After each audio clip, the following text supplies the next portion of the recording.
Bonjour, je m'appelle Jérôme, j'organise des événements nautiques et là ce matin je pars du Lavandou et je vais rejoindre des amis pour une sortie privée à Antibes pour direction l'île des Érins, donc en face de Cannes. Voilà, petit plaisir, une journée d'été, en plus petit voyage en scooter avec le Piaggio 3 roues. Comme les enfants qui ont 3 roues, c'est pareil, j'apprends à conduire. Voilà, on se retrouve plus tard dans la journée. Juste un petit arrêt sur la route pour vous montrer le point de vue qu'on peut avoir ici avec les îles d'Or, les îles du Levant, Tobago. Voilà, je suis sur la route en direction d'Antibes. Allez, à tout à l'heure. Alors, là on est les embouteillages les plus magiques que je connaisse. En face, je vous ai montré, c'est Saint-Tropez, on est juste à côté de Sainte-Maxime. Donc il y a tous les yachts de milliardaires. Et là, il y a les embouteillages. Je ne vais pas dire 24 heures sur 24, mais quasiment toute la journée. En général, il faut 1 heure pour faire peut-être les 20 km qu'il y a entre Saint-Tropez et Sainte-Maxime. Je ne suis même pas sûr qu'il y ait 20 km. Et la magie de la mer, c'est qu'en fait, vous avez des navettes qui font Sainte-Maxime-Saint-Tropez uniquement pour éviter les embouteillages et vous gagnez énormément de temps. Alors en fait, ça c'est une partie de la côte que je propose pas pour l'instant, entre Porquerolles et la frontière italienne, que je connais pas encore assez. Mais si ça vous intéresse, là il y a un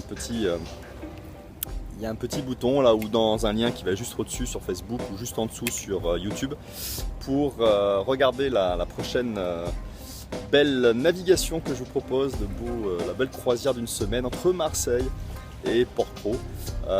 Voilà, mais je voulais juste vous montrer ces bateaux de milliardaires et ces embouteillages en face. Voilà, il y en a qui n'ont pas les mêmes standards. Allez, on continue, je continue sur la route là. Alors ça y est, là je suis arrivé sur le bateau, j'attends mes amis là qui devaient arriver, qui sont allés faire 2-3 courses. Donc je suis au port de Juan-les-Pins, le port Galice, et on va aller faire la petite balade là, juste en face pour les îles du Lérins. Alors, j'en profite là que j'ai quelques minutes pour répondre à une question que m'a posée David, qui me disait « Jérôme, écoute, je voudrais savoir qu'est-ce qu'il faut que je mette dans la valise lorsque l'on vient en week-end ou en semaine de navigation avec toi ?» Alors, déjà, premièrement, David, tu oublies la valise. La valise, c'est pas bon parce que sur un bateau, c'est pas comme à la maison, on n'a pas un grenier, on n'a pas une cave et on manque de place. Donc le mieux, c'est un sac souple dans lequel on va mettre plein d'affaires, mais sac souple surtout qui va pouvoir, une fois vide, se ranger sous un matelas, au fond d'un équipé, un placard on va dire pour traduire, mais ça prendra quasiment pas de place une fois qu'il est vide. Alors qu'est-ce qu'il faut mettre dedans? Alors je dirais que en plein été, c'est comme à la plage, la base, c'est-à-dire une crème solaire, une casquette, des lunettes de soleil. Parce que quand vous êtes en mer, c'est comme quand vous êtes à la montagne, il y a à la fois les rayons qui viennent du soleil et puis il y a ce qui se réfléchit sur l'eau et qui vous revient et ça double pas les UV, mais ça amplifie. C'est comme à la neige, là, le blanc vous éblouit et vous crame plus rapidement qu'en pleine. Bon, ça c'est bien, c'est pour quand il fait super chaud. Et en fait, pendant une semaine, vous pouvez très bien avoir un peu de vent ou un peu de pluie. Donc le plus simple, c'est de prendre en plein été un coupe-vent qui est à la fois aussi étanche, type Kawe. Ce qu'il va vous falloir, ce sont des t-shirts. Alors ce qui est bien quand il fait vraiment très chaud, c'est les t-shirts, j'en ai pas aujourd'hui, c'est les t-shirts à manches longues. L'objectif, c'est vraiment de se protéger du soleil. Une casquette, quand j'ai pas la casquette, il faut que la casquette puisse s'accrocher au t-shirt ou que vous ayez un système, alors ça c'est plus, pas trop pour les t-shirts, pour les casquettes, mais plutôt pour les bobs ou les chapeaux de marin, vous avez une, je sais plus comment on appelle ça, en fait, une petite garcette, une corde là qui vient, je sais plus comment ça s'appelle. Bon bref, qui en fait vous permet, lorsqu'il y a beaucoup de vent, de ne pas perdre le chapeau, de ne pas perdre la casquette. Eh oui, parce que c'est bien beau d'être en mer, mais ça serait bien de ne pas polluer. Et le nombre de bateaux, le nombre de casquettes que j'ai vu partir à la flotte, parce qu'elles ne sont pas accrochées. Donc accrochez-les. Ensuite, je dirais que c'est pour naviguer des choses qui sont confortables, des corsaires ou des bermudas, des shorts. Enfin, quand je dis des, un suffit en fait. Le problème lorsqu'on part en mer, c'est que j'ai ce problème-là, c'est que je mets peut-être 2 fois trop de choses dans mon sac. 2-3 t-shirts, vous essayez d'en mettre le minimum pour voilà, régulièrement aller nettoyer les t-shirts. Des chaussures de pont. Alors, qu'est-ce que ça veut dire des chaussures de pont? Jérôme, t'es bien sympa, c'est en plein été, moi j'ai envie de marcher pieds nus. Ouais. On les voit, ceux qui ont marché pieds nus au bout de quelques jours, ils ont des blessures de partout.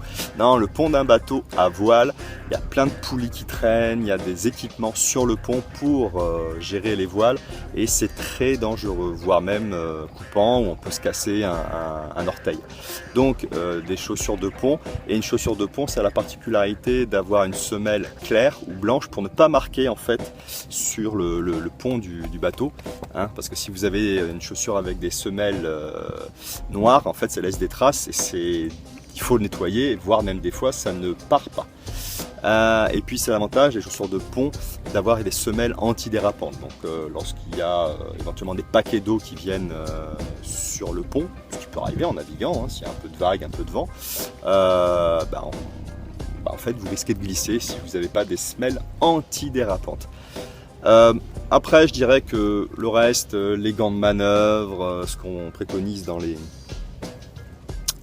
stages de voile, un couteau pour... Bon, non, c'est bon, c'est pas nécessaire.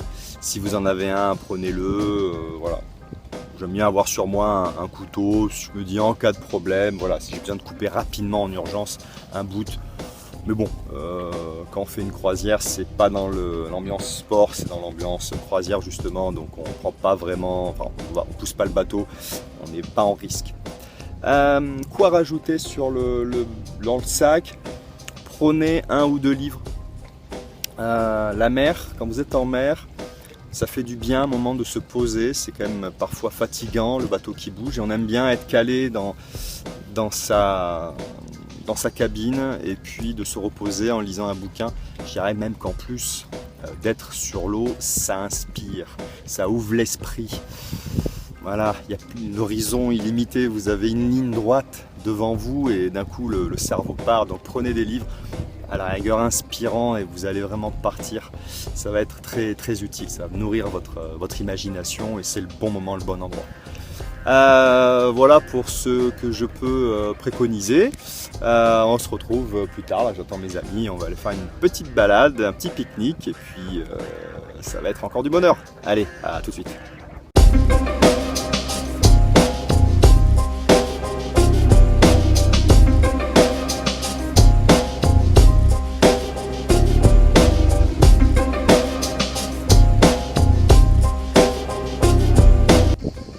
Et voilà donc le temps qu'il y ait de la batterie encore, là on est aux îles du Lérins sur le bateau, on est en train de finir l'apéritif, enfin le repas, et il y a de la pêche miraculeuse. Voilà, écoutez, au-dessus, là si vous êtes sur Facebook ou en dessous sur YouTube, vous avez le lien pour la prochaine sortie en mer du 23 au 29 août. Donc contactez-moi, je vous donne toutes les informations, les tarifs de toute façon sont sur la page. Quand vous cliquez, je vous souhaite une bonne journée et puis à la prochaine fois. Ciao!